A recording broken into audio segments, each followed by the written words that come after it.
Welcome everyone. We have a good one today. Don't forget to subscribe, hit the like button. If you don't like it, hit it twice. But today I think this is the perfect example why motorcycle clubs need to get their side of the story out, especially after this article right here by Tim White. And he's talking about violent clashes between feuding biker gangs have been on the rise in Rhode Island as turf war sparked 5 years ago continues to rage. Now let's watch this video real quick and let me know what you guys think. It's those that label themselves as one percenters that are on their radar screen.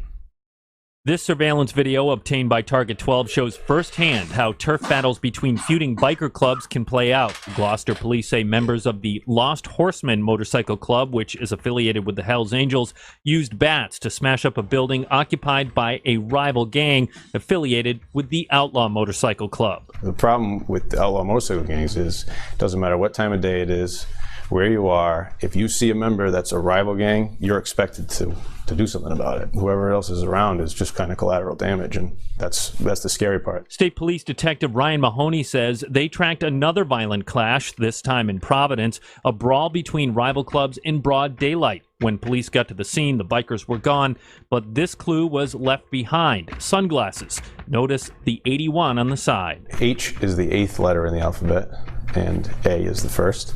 So 81. As you can see, HA, they're going through all the violence between freaking motorcycle groups on the rise. clubs right now, Yes. the 1%. And what do you attribute the increase in violence to? I think the increase in violence is, I think that the motorcycle world is growing. There's membership is up. Whatever 1% or OMG that was controlling that specific territory is now getting contested. Okay, enough of that propaganda. Anyway, let's get into the gist of the article, but now you understand the reason why I always say get out there, get your side of the story out, because this is what the citizens of Rhode Island are listening to right now. And without the club side of the story, it's just going to get to where this gives the Leo a free hand to do whatever they want. Let's see here. Investigators who track outlaw motorcycle groups are increasingly concerned innocent bystanders could get caught in the crossfire. Now, yeah, that's a concern after Waco because a lot of innocent bystanders did get caught up in that thing. Hey, it was the clubs and the Leo involved in that especially with the Leo, man, they escalated that situation where if they took preventative measures, not letting the clubs get together, and none of that stuff would have popped off. That's just my feelings on that. Of course, you heard this Detective Ryan Mahoney of Rhode Island State Police Intelligence Unit said motorcycle gangs are unlike traditional organized crimes such as La Cosa Nostra because their violence is even more unpredictable. Now, you know, again, this is the line that the cops are pushing right now.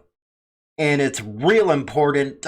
Maybe the Confederation of Clubs, Council of Clubs, the clubs, you know, that's been mentioned here, get their side of the story out. I'm just going to keep saying it over and over again. You know, it's kind of funny, you know, on Facebook this morning, you know, I put up one of our support shirts and, you know, there's a guy that came out and says, well, all you're doing is, you know, putting out the violence. That's not what, you know, the biker stuff is about. You're sensationalizing it. You know, people who say that don't understand biker news. That is what's happening in the lifestyle right now. And that ain't sensationalizing it when you're putting the news out. Now, I know a lot of people are butthurt because we got to go through, and I think this is one of the main reasons we went to this forum, is so you to see the news article yourself instead of me reading it off a teleprompter. You know, that kind of shows you this is what's out there, and this is what's being said. But you know what? We're not sensationalizing anything, and what I always say is the clubs need to stay out of the news, you know. I'm not a club member anymore. And sure, I got my personal thoughts on everything, but when I present this to you guys and you girls, I got to be down the middle, and I got to, represent it as a anchor of a newscast. I can't give personal opinions, and that's what's wrong with freaking reporting from the media today. They always put their personal opinions to everything, and that's not something we're gonna freaking do. Yeah, we're gonna give some opinion editorial type of stuff, but we're not there to push one side over the other, man. You just got to call it as you see it and try to be as fair as you can. Anyway, he goes on to say, motorcycle gangs, as you see, I'm not the one who's saying it, but they are. It doesn't matter what time of day it is, where you are. If you see a member that's a rival gang, you're expected to do something about it, which couldn't be furthest from the truth, man. Yeah, there might be tensions and stuff like that, but you're not expected to do anything. Yeah, you're expected to defend your patch if something comes up, but the way they're putting it out there is that it's some kind of street stuff going on and just everybody shooting if you don't like. That is the furthest from the case, man. When you're outnumbered or not, you're expected to do something. That's only if they come up to you, and that's something in life in general, is you always defend yourself. And they twist and they turn these freaking law enforcement. And that's when they're using these words like the scary part. That is to put fear into citizens, to get their budget up by lawmakers, and to prevent stuff like the motorcycle profiling stuff that was just passed by the House and the Senate. Now, a resolution is one thing. It don't have no teeth. I think it needs to be put in law, but with all the crap going on in Washington, you know what? Motorcycle profiling's the least of their worries. If they were really serious about it, they would have passed the law. Okay.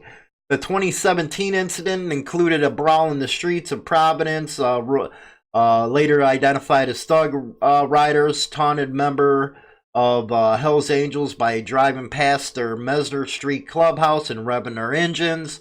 That was enough to prompt Hells Angels members to hop on their bikes and give chase, ending in a street fight. Well, what can I say? That was a stupid move. The Big Seven, now instead of the Big Five, it's the Big Seven. Law enforcement has identified 7 major outlaw motorcycle groups active in the United States: Hells Angels, Outlaw, Mongols, Sons of Silence, Vagos, Banditos, and Pagans. Mahoney said at least 3 of them are active in Rhode Island: Hells Angels, Outlaws, and Pagans. Okay, well, those are the 3 that's in Rhode Island. Why you got to go through and, bunch in the other clubs? You don't know what's going on out west. You only know what's going on in Rhode Island, man. That's how the propaganda gets started with these people.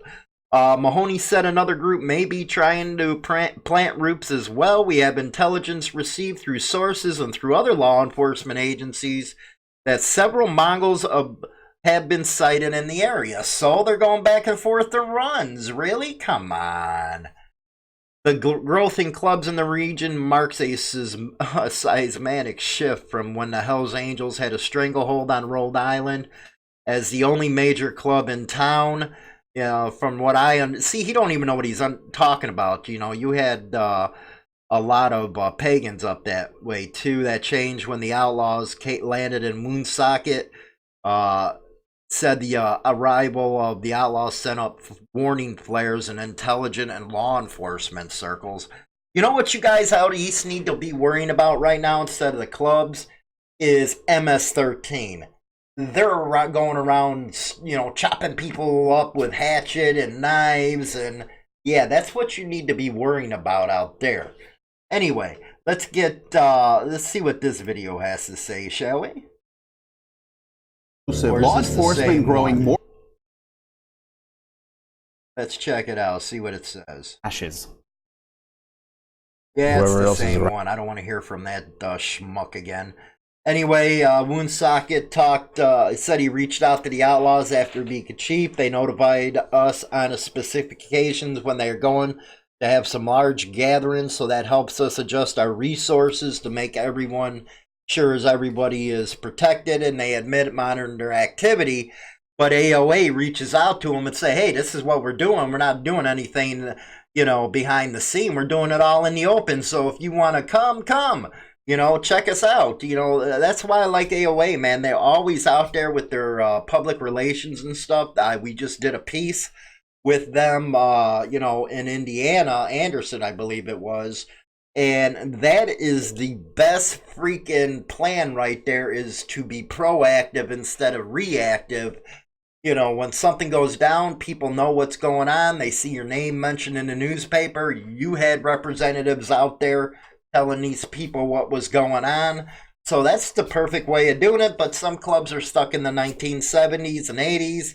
They don't believe they should talk to the papers or the public to put their side out there.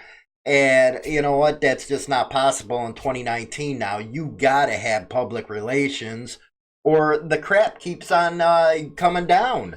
Then they talk about the rejuvenated of the emergence in Rhode Island, resulting in an increased membership in biker gangs. Come on, man. There is freaking lawyers in these clubs. There are freaking doctors in 1%er clubs. There is a lawyer. This is just, you know what? There's many walks of life in these clubs. Everything from white collar and mostly made up of blue collar workers. These people go, they have jobs, they have families. It is unreal what law enforcement will do to get their coffers filled. And that's exactly what happens. The more arrests they make or the more noise they make, the more money they get in their coffers. The overall motorcycle gang world, it's just kind of regenerated, citing the popular. Everybody cites Sons of Anarchy. Yeah, it's just a show, people. I think people hopefully have the understanding it's just entertainment. Granted, some people are dumb and think that's actually real, and it didn't help when members of the clubs actually participated in that show because it gave it a level of how credibility, if you will. I think that's the stupidest thing that ever happened, and a lot of clubs can't cry and whine about that show because they actually participated in it. Anyway, he says biker gangs are filling the vacuum left by the contraction of traditional criminal organizations like La Costa Nostra. Come on, you can't even compare the two. Are you kidding me? The arrivals of the Outlaws have also tested the loyalty of smaller affiliate. I love how they say it's puppet clubs. Okay, that is a law enforcement term. Affiliate is what a lot of them was in support clubs, but puppet clubs, that is just freaking law enforcement trying to freaking poke somebody. For 20 years, they were getting all their orders from the Hells Angels. Okay, that's another thing that needs to be addressed. These 1%er clubs don't have time to give orders and watch over everybody else. They got enough problems of their own, but that is one of the biggest myths that I have ever heard of right there. Support clubs, even though they support 1%er thing, they're their own clubs. They're not taking direction from anybody else. You think 1%er clubs are going to want to be responsible for these other clubs if they're doing something stupid. Next thing you know, Rico comes down on them. It's all common sense, man. All common sense. Then it goes into the term, that's beaten to death. Police say that loyalty may have led to bloodshed in Fall River last month when a member of the Sidewinders, a motorcycle club affiliated with the Hells Angels, was shot and killed by a member of the Outlaws following a late night brawl outside a bar. Even a pet animal has been collateral damage. Really? This is freaking ridiculous. And you know what? In this country, you're innocent until proven guilty. Yeah, the incidences don't look good on TV or media, but we all have to remember that. You're innocent until proven guilty. Then they go on to talk about, the fast forward several incidences that happened between AOA and 81 and their support clubs. Then they get into the pagan stuff. This right here is nothing but a big propaganda piece by the cops. So I guarantee if the OA or Pagans or 81 went out there and gave their side, I guarantee that the citizens would look on them favorably compared to what Leo's saying, because it's always in the news with the Leo. It gets so repetitive, but that's what's dangerous, is it's always repeated and it gets, burnt into the mindset of these civilians. Very important to get out there.